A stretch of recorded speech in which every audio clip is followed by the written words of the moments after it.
अस्सलाम वालेकुम दोस्तों, उम्मीद कयां थो सभु ठीकु हूंदव, ख़ैरियत सां हूंदव। त तव्हांजो प्यार ऐं मुहबत ॾाढो मिलियो आहे ऐं तव्हांजी ख़िदमत में आउं हर एल्बम शामिलु कंदुसि ऐं उन्हनि सभिनीनि जा तव्हांखे गीत बि ॿुधाईंदुसि त कहिड़े कहिड़े एल्बम में आहिनि। त हीअ एल्बम आहे 1997 जो ऐं वॉल्यूम नंबर आहे हिन जो 64 album number 14 Eid special gift आहे। हिकु ही एल्बम आहे ऐं हिन सां गॾु ॿियो 15 एल्बम आहे। 15 एल्बम तमामु बहितरीनु आहे। उनजी हिकिड़ी ख़ासियत आहे, उहा बि तव्हांखे मां ॿुधाईंदुसि। त हलूं हिन एल्बम जी तरफ़। त हाणे हिन जो पहिरियों कलाम वहीद हक़रे साहिबु लिखियो आहे। कलाम जा ॿोल आहिनि, हूंदो कहिड़े हाल में दिलदार मुंहिंजो अलाह ॼाणे। उनखां पोइ इंडिया जी धुन ते कलाम आहे, उहा जाइ जानी यादि ईंदी आहे जिते पाण ॿिन्ही हुयो प्यार कयो। ऐं उनखां पोइ आहे साईं खे चवां अली नवाज़ मीराली जो कलाम आहे। मींहं में मिठा माण्हू पियो भिॼी थो, मुंहिंजी ॿाहुनि में अची छो न लिकी थो। ऐं हीअ जेको एल्बम आहे न, हिन में एल्बम में जेको आवाज़ु आहे न मीराली जो, सफ़ा सन्हो आवाज़ु आहे। वरी 15 में थोरो चेंज आहे। उनखां पोइ कलाम में अथव वही गोहर गदाई साहिब जी शाइरी आहे, ॾिसी हाल ग़रीबनि जो ॾे प्यार पीरी पंहिंजो। उनखां पोइ कलाम अथव मंज़ूर शाह जो, तमामु ग़मगीन कलाम आहे। तो तोहफ़ा लुढ़क ॾिना आहिनि, ॾिस केॾा नेण रुना आहिनि। उनखां पोइ आहे कलाम वॾी ॻाल्हि आहे सुञाणे ई नथो। उनखां पोइ सागर शाह जो कलाम, मुंहिंजूं ॻाल्हियूं ॿुधी रोई पवंदे, जेकॾहिं पंहिंजी ज़िद न छॾींदे। उनखां पोइ कलाम अथव शिकारपुर जो, हीअ ईद अची गॾु मल्हाए प्यारा, हिकु भेरो शिकारपुर आ प्यारा। ॿियो कलाम अथव ॿियो कोई बि ग़म नाहे, सिर्फ़ु यार जो ग़म आहे। उनखां पोइ आख़िरी कलाम आहे, अॼुकल्ह असां वटि अचो वञो पिया घटि छा ॻाल्हि, रहो था परे साईं। उनखां पोइ हलूं था 15 एल्बम जी तरफ़।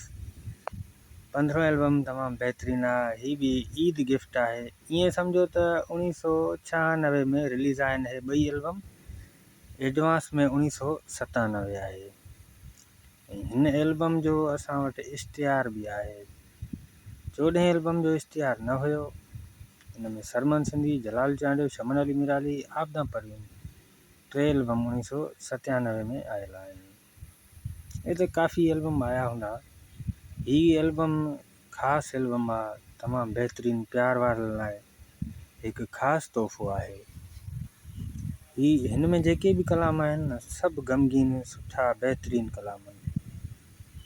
तव्हां काफ़ी ॿुधा हूंदा, पर जेके दोस्त माना ॻोल्हींदा आहिनि कलाम, ख़ासि करे अॼुकल्ह सर्चिंग इन जी हूंदी आहे। त हाणे हिन में कलाम ॾिसो नी, हाणे कलाम आहे ॾिसो, मुंहिंजा अहिड़ा भाग किथे जो यार अची ॻल लाइ। ठीकु आहे, हाणे इहो कलाम त ॿुधो तव्हां, पर इन में ॾिसो न, काफ़ी दोस्त ॻोल्हींदा हूंदा, यार इहो अलाए कहिड़ो एल्बम आहे, हिन जा ॿिया कहिड़ा गीत आहिनि। हे डिक्शनरी क्वालिफिकेशन ठाही इन करे आहे मां, त जीअं तव्हांजी मतिलबु हेल्प थी सघे ऐं सहूलियत मिल सघे। है असां सां यार जूं ॻाल्हियूं कयो के प्यार जूं ॻाल्हियूं। कलाम त ॾिसे वाह जो कलाम आहिनि सभई। एॾी छो करे देर यार ईंदो आहीं, छो पंहिंजे सिर सूर मूंखे ॾींदो आहीं। वाह जो कलाम दादा। भली अङण ते यार तूं आहीं, सॼण कयां बिस्मिल्ला। उनखां पोइ साईं सोहणा कलाम अथव VIP ताईं, खोले वार कारा कुल्हनि ते रखिया थी। हीअ जेको कलाम आहे न, खोले वार प्यारा, इहो कलाम जेको आहे न, हिन में 2 मिसरा आहिनि। कलाम सफ़ा सभिनी खां भलो आहे। पर मिसरा ॿ है मिसरा 3 हुजनि हा न वाह जो कमु थी वञे हा। पर हाणे कंपनी वारनि कटियो आहे हिन जो हिकिड़ो मिसरो या पोइ मथां ईअं आयो आहे या रिलीज़िंग में ई साईं अख़्तियार शाह 2 मिसरा लिखिया पर 2 मिसरनि जो हूंदो न आहे पर हिननि कटियो आहे। एॾो ख़ूबसूरत कलाम कटे वेही रहिया आहिनि। कलाम ॻाल्हियूं त ॾाढियूं कंदो हुई वफ़ा त कान कयई है। हाणे ही इंडियन धुन ते आहे किसी की याद सताए शराब पी लेना अहिड़ा कलाम अथई साईं। तो हाणे ॾिसो न कोयला फिल्म आहे शाहरुख खान जी उनजी धुन ते कट ते आहे तोखे ॾिठे थिया के ॾींहं आहिनि तुंहिंजे मिलण जी मूंखे सिकवा लॻी। ऐं दोस्तो तव्हां पंहिंजी क़ीमती राय मूंखे ज़रूरु ॾींदा कयो त मां कलाम सही ॿुधाया या साल सही लिखियो आहे। ठीकु आहे दोस्तो।